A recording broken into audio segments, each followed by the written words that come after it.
जय हिंद। आज की इस वीडियो में हम लोग देखेंगे मौर्य राजवंश यानी मौर्य साम्राज्य के बारे में। तो आप वीडियो को पूरा देखें और पूरे समझने का प्रयास करें, क्योंकि ये बहुत महत्वपूर्ण टॉपिक होता है सभी के लिए। ठीक है, चाहे आप 10 क्लास का हो, 11 12 हो, बीए का हो या फिर कोई भी कम्पिटिटिव क्लास का हो। ठीक है, तो चलिए आज हम लोग मौर्य साम्राज्य के बारे में जानते हैं। सबसे पहले ये जानेंगे कि मौर्य राजवंश जो था तो 322 ईसा पूर्व से 185 ईसा पूर्व तक चला। ठीक है, अगर इसकी पूरी बात अगर हम करें तो प्राचीन भारत के एक शक्तिशाली राजवंश था। कौन सा? मौर्य साम्राज्य यानी कि मौर्य राजवंश। मौर्य राजवंश ने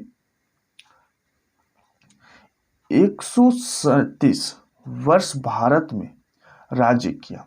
इसकी स्थापना का श्रेय चंद्रगुप्त मौर्य और उनके जो मंत्री चाणक्य, जिनको कौटिल्य के नाम से भी जाना जाता है, इसी को जाता है। यानी कि चंद्रगुप्त मौर्य ने ही मौर्य साम्राज्य का स्थापना किया। और ये चंद्रगुप्त मौर्य किनके सहायता से किया? तो उसके एक मंत्री यानी कि एक टीचर थे, ठीक है, जिनका नाम चाणक्य। यही जो है चंद्रगुप्त मौर्य को पूरी शिक्षा दीक्षा दी थे और उन्होंने ही इनको राजा बनाने के लिए यानी सम्राट बनाने तक का पूरी भूमिका निभाई। ठीक है, तो चाणक्य को ही कौटिल्य के नाम से जाना जाता है। चलिए आगे हम लोग इसी प्रकार से देखते हैं कि आगे और क्या क्या है। तो बात यहाँ पर यह है कि अगर हम इसकी राजधानी का बात करें तो राजधानी पाटलिपुत्र है।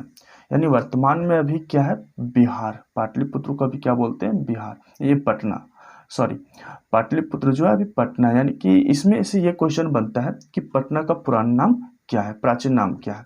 तो पाटलिपुत्र। और ये अभी कहाँ है? बिहार में है। अगर यहाँ प्रचलित भाषाएं का बात अगर करें तो मगही प्राकृतिक है। ठीक है, मगधी और प्राकृतिक।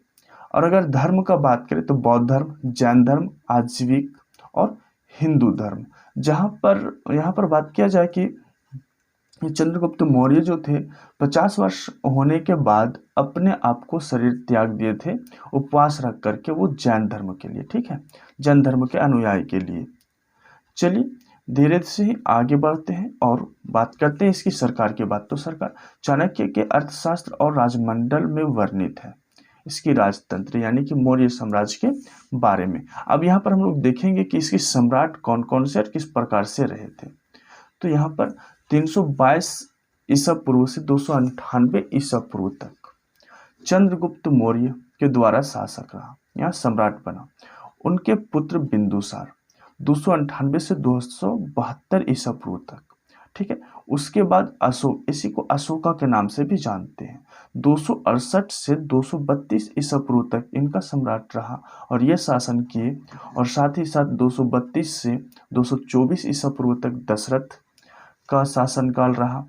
और इसी प्रकार से आप देख पा रहे हैं जो कि आगे चलता रहा। अब अगर हम बात करें कि मौर्य शासन का, मौर्य साम्राज्य का अंतिम शासक कौन था, तो 187 ईसा पूर्व से 180 ईसा पूर्व तक रहा था जो बृहदर्थ। कौन था? बृहदर्थ। ठीक है, ऐतिहासिक युग में बोलेंगे तो लोह युग। क्या बोला जाएगा इसको? लोह युग, क्योंकि इस युग का बहुत बड़ा सम्राट था। इसके बारे में आगे आपको बताया जाएगा। आगे नंद साम्राज्य पर विजय किया था इन्होंने 323 ईसा पूर्व में, जो है नंद साम्राज्य पर विजय किया और उसी के बाद से मौर्य साम्राज्य का स्थापना भी हुआ। पुष्यमित्र शुंग द्वारा बृहदत्त की हत्या भी की गई थी। पुष्यमित्र शुंग द्वारा, ठीक है, बृहदत्त की हत्या भी की थी। और इसके बाद फिर सतवाहन जो राजवंश है वो चला था, तो वो भी अगले वीडियो में हम बताएंगे। ठीक है, अगर हम बात करें अभी मौर्य साम्राज्य के बारे में केवल बात करेंगे, तो मौर्य साम्राज्य के अगर क्षेत्रफल का बात करें तो कुल क्षेत्रफल यहाँ पर देख रहे हैं आप, क्या 50 लाख किलोमीटर स्क्वायर। ठीक है, ये हमारा था इंडिया में, फर्स्ट इन इंडिया। और उसके बाद 261 ईसा पूर्व में ये जो है सो इतना हो गया, यानी कि अगर इसको हम बोल सकते हैं 34 लाख वर्ग किलोमीटर। ठीक है, और उसके बाद 250 ईसा पूर्व में ये हो गया 50 लाख वर्ग किलोमीटर। जनसंख्या का बात करें तो 261 ईसा पूर्व में 5 करोड़ थी जनसंख्या। ठीक है, मौर्य शासन काल में। और यहाँ का मुद्रा जो थी ना, वो मुद्रा पन थी। मुद्रा कौन सा थी? पर्ण। अब यहाँ पर देखिए पूर्ववर्ती और परवर्ती में अगर बात करें, सब यहाँ डिटेल्स लिख दी है। ठीक है, अब डिटेल्स पूरी तरह से जानकारी ले सकते, कहीं भी किसी प्रकार से त्रुटियां नहीं है, पूर्ववर्ती और परवर्ती। पूर्ववर्ती यानी नंद साम्राज्य, उस शुंग साम्राज्य बना। महाजनपद सातवाहन साम्राज्य में परिवर्तित हो गया। मगध महामेघवाहन राजवंश, पाटलिपुत्र भारत सिथियन और तक्षशिला। इस प्रकार से ये बदलता चला गया, पूर्ववर्ती और परवर्ती में रह गया पहले से अब तक में। अगर अब जिस देश का हिस्सा है ये, वो कौन कौन सा देश का है? तो भारत, बांग्लादेश, पाकिस्तान, नेपाल और अफगानिस्तान। यानी कि उत्तर से दक्षिण और पूरब से पश्चिम तक पूरा साम्राज्य जो था वो मौर्य साम्राज्य का सबसे बड़ा शासक के रूप में इसे ही इसलिए बोला जाता है। ठीक है, चलिए अब इसके बारे में धीरे धीरे और हम लोग बहुत सारी जानकारियों को प्राप्त करेंगे जो कुछ इस प्रकार से है। तो यहाँ पर आप देख पा रहे होंगे कि यह साम्राज्य पूर्व में मगध राज्य में गंगा नदी के मैदानों, यानी आज का बिहार एवं बंगाल जिसको बोल सकते हैं, से शुरू हुआ। इसकी राजधानी पाटलिपुत्र यानी अब जो है सो पटना है। ठीक है, पटना शहर के पास है। ठीक, चंद्रगुप्त मौर्य ने 322 ईसा पूर्व में इस साम्राज्य की स्थापना की और तेजी से पश्चिम की तरफ अपना साम्राज्य का विकास किया। उसने कई छोटे छोटे क्षेत्रीय राज्यों के आपसी मतभेदों का फायदा उठाया जो सिकंदर के आक्रमण के बाद पैदा हो गए थे। 316 ईसा पूर्व तक मौर्य वंश ने पूरे उत्तर पश्चिमी भारत पर अधिकार कर लिया था और चक्रवर्ती सम्राट अशोक के राज्य में मौर्य वंश का बृहद स्तर पर विस्तार हुआ। सम्राट अशोक के कारण ही मौर्य साम्राज्य सबसे महान एवं शक्तिशाली बनकर विश्व भर में प्रसिद्ध भी हुआ था। ठीक है, और अगर हम इसी प्रकार से बात करें आगे तो यहाँ मौर्य शासकों की सूची बना हुआ कि चंद्रगुप्त मौर्य कब से कब तक किया। ये तो हम आपको पहले भी दिखाए थे, लेकिन उसमें आधा था तो ये यहाँ पर ये चीज़ कर दिए हैं कि कौन कितने वर्षों तक किया, कब से कब तक किया और साथ में कितने वर्षों तक किया। जैसे चंद्रगुप्त मौर्य का बोला जाए तो 322 ईसा पूर्व से 298 ईसा पूर्व तक इन्होंने अपने यहाँ जो सम्राट है वो शासक के रूप में सम्राट बने और ये कितने वर्षों तक किए? 24 वर्षों तक किए। उसी प्रकार से चंद्रगुप्त मौर्य का पुत्र बिंदुसार वो 28 वर्ष तक किए। अशोक का बात करें तो 37 वर्ष तक, कुणाल 4 वर्षों तक, दशरथ 4 वर्षों तक, संप्रीति 9 वर्षों तक, शालीशुक 13 वर्षों तक। ठीक है, इस प्रकार से अगर सबसे लास्ट में बोले बृहदर्थ तो ये 2 वर्षों तक। ठीक है, इसको फिर पुष्यमित्र शुंग द्वारा इसे मार दिया गया था। यहाँ तक आपको कंप्लीट हो गया। आगे चलिए दिखाते हैं। 322 ईसा पूर्व में चंद्रगुप्त मौर्य ने अपने गुरु, उसके गुरु कौन? चाणक्य, यानी जिसको कौटिल्य के नाम से जानते हैं, की सहायता से अंतिम नंद शासक धनानंद, नंद वंश के शासक को धनानंद को युद्ध भूमि में पराजित कर दिया। ठीक है, कर मौर्य वंश की नींव डाली थी। यानी कि मौर्य साम्राज्य का स्थापना चंद्रगुप्त मौर्य ने किया था। कब किया था? नंद वंश को खत्म करके। नंद वंश का अंतिम शासक कौन? धनानंद, उनको पराजित किया युद्ध भूमि में और पराजित करने के बाद उसी समय से मौर्य वंश की नींव डाल दी। चंद्रगुप्त मौर्य ने नंदों को पराजित कर मौर्य साम्राज्य की स्थापना की। यह साम्राज्य गणतंत्र व्यवस्था पर राजतंत्र व्यवस्था की जीत थी। इस कार्य में अर्थशास्त्र नामक पुस्तक द्वारा चाणक्य ने सहयोग किया। विष्णुगुप्त व कौटिल्य उनके अन्य नाम भी है। किनके? तो चाणक्य का अन्य नाम अगर बोला जाए तो विष्णुगुप्त व कौटिल्य। चंद्रगुप्त मौर्य 322 ईसा पूर्व से 298 ईसा पूर्व। ठीक है, चंद्रगुप्त मौर्य के जन्म वंश के संबंध में विवाद है। ब्राह्मण, बौद्ध तथा जैन ग्रंथों में परस्पर विरोधी विवरण मिलता है। यानी कि पूरा सटीक नहीं बताया जा सकता है कि चंद्रगुप्त मौर्य का जन्म किस धर्म से हुआ था, ब्राह्मण, बौद्ध या जैन। ठीक है, क्योंकि बाद में उन्होंने जैन धर्म को अपनाए थे। और ये बताया जाता है कि इनका जन्म 340 ईसा पूर्व में हुआ था। ठीक है, विविध प्रमाणों और आलोचनात्मक समीक्षा के बाद यह तर्क निर्धारित होता है कि चंद्रगुप्त मौर्य वंश का क्षत्रिय था। यानी कि कुछ प्रमाणों से पता चलता है कि वो जाति क्षत्रिय में से थे। चंद्रगुप्त के पिता मौर्य नगर प्रमुख थे। जब वह गर्भ में था तब उसके पिता की मृत्यु युद्ध भूमि में हो गई थी। यानी चंद्रगुप्त मौर्य जब अपने माँ के गर्भ में थे तभी उनके पिता का मृत्यु एक युद्ध भूमि में हुआ था। उसका पाटलिपुत्र में जन्म हुआ था, यानी चंद्रगुप्त मौर्य का जन्म कहाँ हुआ था? पाटलिपुत्र में 340 ईसा पूर्व। तथा एक गोपालक द्वारा पोषित किया गया, एक गोपालक के द्वारा इसका क्या किया गया? पोषित किया गया। चरवाह तथा शिकारी रूप में ही राजा गुण होने का पता चाणक्य ने कर लिया था। यानी कि ये बचपन से ही चंद्रगुप्त मौर्य बहुत बुद्धिमान और तेज तर्क बच्चे में से थे। ठीक है, और इसका पता चाणक्य को पता चल गया था, क्योंकि चाणक्य उस समय एक प्रकार के गुरु एंड टीचर के रूप में थे और वो तक्षशिला में पढ़ाते थे। ठीक है, तथा उसे 1000 में कपार्सन में खरीद लिया, 1000 में खरीद लिया। पश्चात तक्षशिला लाकर सभी विद्या में निपुण बनाया, यानी 1000 में इसे खरीद लिया कि हम अब इनको ले जाते हैं, इसे हम सिखाते हैं। अपने जहाँ पर वो शिक्षा देते थे यानी तक्षशिला, वहाँ पर लाकर उन्हें जो भी विद्या हो पाए, राजनीतिक, कूटनीतिक या जितने भी प्रकार के शासनकर्ता के लिए जितने भी एक शिक्षा होती है, वो पूरा निपुण बनाया, यानी कि पूरी शिक्षा उसे दिया। किसी ने? चाणक्य ने। अध्ययन के दौरान ही संभवतः चंद्रगुप्त सिकंदर से मिला था। अध्ययन के दौरान चंद्रगुप्त जो है वो किनसे मिला था?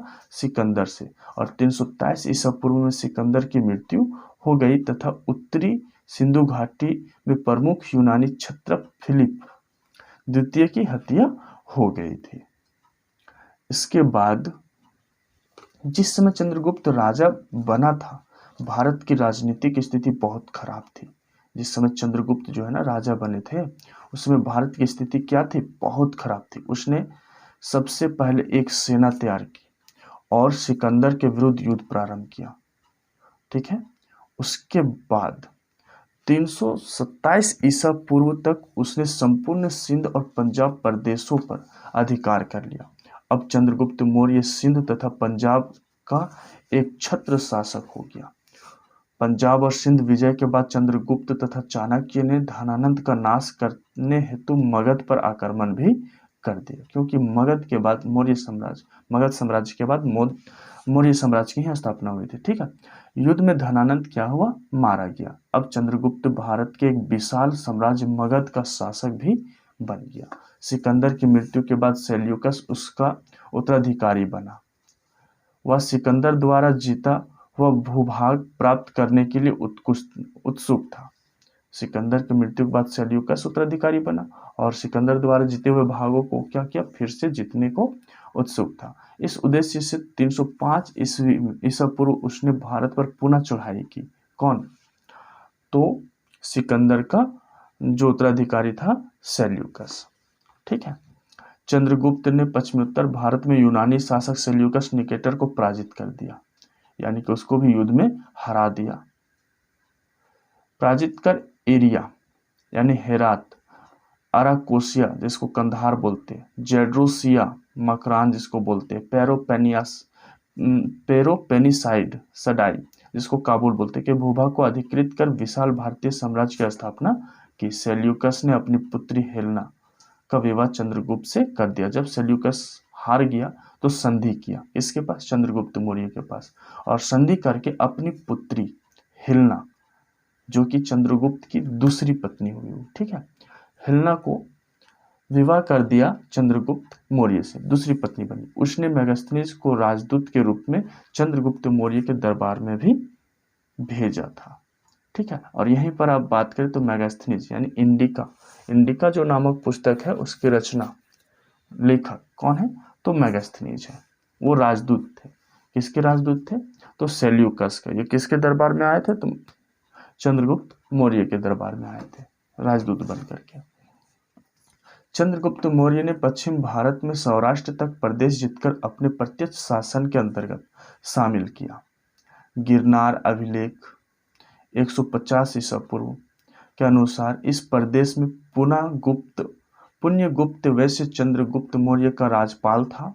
इसने सुदर्शन झील का निर्माण भी किया और दक्षिण में चंद्रगुप्त मौर्य ने उत्तरी कर्नाटक तक विजय भी प्राप्त की थी।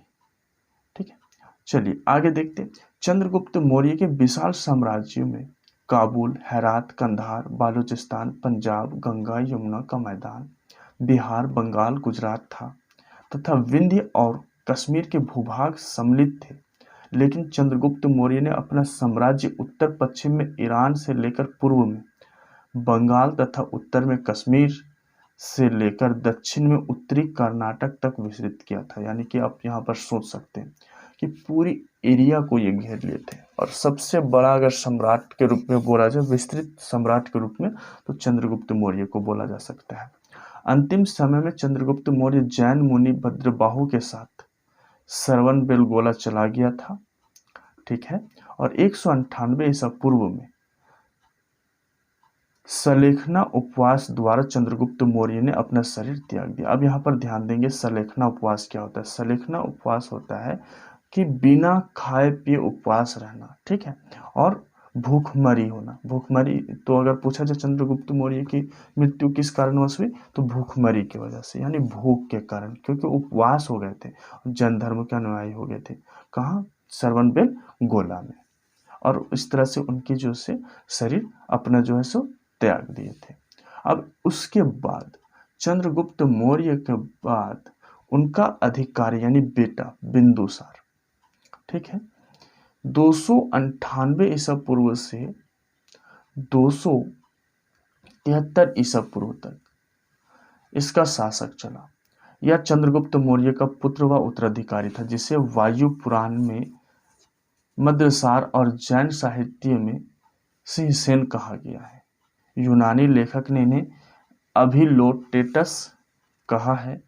यह 298 ईसा पूर्व मगध साम्राज्य के सिंहासन पर बैठा। जैन ग्रंथों के अनुसार बिंदुसार की माता दुर्धरा थी। यानी कि दुर्धरा कौन थी? तो चंद्रगुप्त मौर्य की पहली पत्नी दुर्धरा, ठीक है, और दूसरी पत्नी हेलेना, ठीक है। थेरवाद परंपरा के अनुसार वह ब्राह्मण धर्म का अनुयायी था। कौन था? ब्राह्मण धर्म का। बिंदुसार के समय में भारत का पश्चिम एशिया से व्यापारिक संबंध अच्छा था। यानी बिंदुसार के समय में भारत जो है पश्चिम एशिया से व्यापारिक संबंध बहुत अच्छा बना के रखा था। और बिंदुसार के दरबार से सीरिया के राजा एंटियोकस ने डायमाइकस नामक राजदूत भेजा था। मिस्र के राजा टोलेमी के काल में डायनोसियस नामक राजदूत मौर्य दरबार में बिंदुसार की राज्यसभा में आया भी था। ठीक है, यहाँ तक आपको समझ में आ गया। चलिए आगे देखते हैं दिव्यावदान। दिव्यावदान के अनुसार बिंदुसार के शासन काल में तक्षशिला में 2 विद्रोह हुए थे। कितने विद्रोह? 2 विद्रोह, जिनका दमन करने के लिए पहली बार सुसीम, दूसरी बार अशोक को भेजा। प्रशासन के क्षेत्र में बिंदुसार ने अपने पिता का ही अनुसरण किया और प्रति में उपराजा के रूप में कुमार नियुक्त किए गए। दिव्यादान के अनुसार अशोक अवंती का उपराजा था। बिंदुसार की सभा में 500 सदस्यों वाली मंत्री परिषद थी, जिसका प्रधान खलाटक था। बिंदुसार ने 24 वर्षों तक राज्य किया। अंततः 273 ईसा पूर्व उसकी मृत्यु भी हो गई थी। किसकी? बिंदुसार की। बिंदुसार कौन? तो चंद्रगुप्त मौर्य का उत्तराधिकारी। ठीक है, और जब उनकी मृत्यु हो गई 273 ईसा पूर्व में, तो उसके बाद वहां का सम्राट जो है सो अशोक हुआ। ठीक है, 273 से 236 ईसा पूर्व तक राजगद्दी प्राप्त होने के बाद अशोक को अपनी अंतिम स्थिति सुदृढ़ करने में 4 वर्ष लगे और इस कारण राज्यारोहण 4 साल बाद 269 ईसा पूर्व में हुआ था। वह 273 ईसा पूर्व में सिंहासन पर बैठा। अभिलेखों में उसे देवनापिदस्यसी एवं राजा आदि उपाधियों से संबोधित भी किया गया। मास्की तथा गर्जरा के लेखों में उसका नाम अशोक तथा पुराणों में उसे अशोक वर्धन कहा गया है। सिंहली अनुश्रुतियों के अनुसार अशोक ने 99 भाइयों की हत्या करके राज सिंहासन प्राप्त किया था। अब सोचिए, अशोक 100वां भाई था, यानी कि अपने आप में ये 100 भाई था, तो 99 भाई को हत्या किया। ठीक है, और उसके बाद राज सिंहासन प्राप्त किया था। लेकिन इस उत्तराधिकारी के लिए कोई स्वतंत्र प्रमाण प्राप्त नहीं हुआ है। दिव्यादान में अशोक की माता का नाम सुभद्रांगी यानी सुभद्रांगी है जो चंपा के एक ब्राह्मण की पुत्री थी। बौद्ध धर्म की सिंघली अनुश्रुतियों के अनुसार बिंदुसार की 16 पत्नियां और 101 संतानें थी। यहाँ पर समझ रहे आप कि बिंदुसार की पत्नियां कितनी, 16 थी, और पुत्र कितने थे, 101 थे, जिसमें से सबसे बड़े बेटे का नाम सुसीम और सबसे छोटे बेटे का नाम तिष्य था। इस प्रकार बिंदुसार के बाद मौर्य वंश का वारिस सुसीम तथा किंतु सुसीम था, लेकिन ऐसा नहीं हुआ क्योंकि अशोक ने राजगद्दी के लिए उसे मार दिया था। अशोक ने क्या किया था, उसे मार दिया था, क्योंकि राजगद्दी पे अशोक को बैठना था। बौद्ध ग्रंथ महावंश और दीपवंश के अनुसार सम्राट अशोक ने अपने 99 भाइयों की हत्या करके सिंहासन हासिल किया और सबसे छोटे भाई तिष्य को छोड़ दिया, क्योंकि उसने अशोक की मदद की थी। ठीक है, 101 संतानें पूरी थी, यानी भाई में 101 बोला जाएगा, इससे पहले 100 बोले थे, सॉरी, 101, जिसमें से छोटे भाई को छोड़ दिया, तिष्य को छोड़ दिया, क्योंकि तिष्य जो है 99 भाइयों को मारने में उसे मदद किया था। ठीक है, अपने भाइयों को मरवाने में वो मदद किया था। आज भी पटना में वो कुआं है जहां अशोक ने अपने भाइयों और उनके समर्थक मौर्य वंशीय आत्महत्याओं को मारकर फेंक दिया था। आज भी पटना में वो कुआं स्थित है। सिंहली अनुश्रुतियों के अनुसार उज्जैनी जाते समय अशोक विदिशा में रुका, जहां उसने श्रेष्ठी की पुत्री देवी से विवाह किया, जिससे महेंद्र और संघमित्रा का जन्म हुआ। दिव्यादान में उसकी एक पत्नी का नाम रक्षिता मिलता है और उसके लेख में केवल उसकी पत्नी का नाम करुनावकी है, जो तीवर की माता थी। बौद्ध परंपरा एवं कथाओं के अनुसार बिंदुसार अशोक को राजा नहीं बनाकर सुसीम को सिंहासन पर बैठाना चाहता था, लेकिन अशोक एक बड़े भाई सुसीम के बीच युद्ध की चर्चा हो गई और इस प्रकार से भारत में जासूसों यानी गुप्तचर का एक जाल सा बिछ गया, जिससे राजा के खिलाफ गद्दारी इत्यादि की गुप्त सूचना एकत्र करने में किया जाता था। यह भारत में शायद अभूतपूर्व था और एक बार ऐसा हो जाने के बाद उसने चंद्रगुप्त को यूनानी क्षत्रपों को मार भगाने के लिए तैयार किया और इस कार्य में उसे गुप्तचरों के विस्तृत जाल से मदद मिली। मगध के आक्रमण में चाणक्य ने मगध में गृह युद्ध को उकसाया। उसके गुप्तचरों ने नंद के अधिकारियों को रिक्त देकर उन्हें अपने पक्ष में कर लिया। उसके बाद नंद शासक ने अपना पद छोड़ दिया और चाणक्य की विजय श्री प्राप्त हुई। नंद को निवासित जीवन जीना पड़ा, जिसके बाद उसका क्या हुआ ये अज्ञात है, यानी कि पता ही नहीं है किसी को। चंद्रगुप्त मौर्य ने जनता का विश्वास भी जीता और इसके साथ उसको सत्ता का अधिकार भी मिला था। चलिए फिर आगे की बात तो हम अगले वीडियो में बताएंगे, क्योंकि वीडियो बहुत लंबी हो रही है। तब तक के लिए जय हिंद।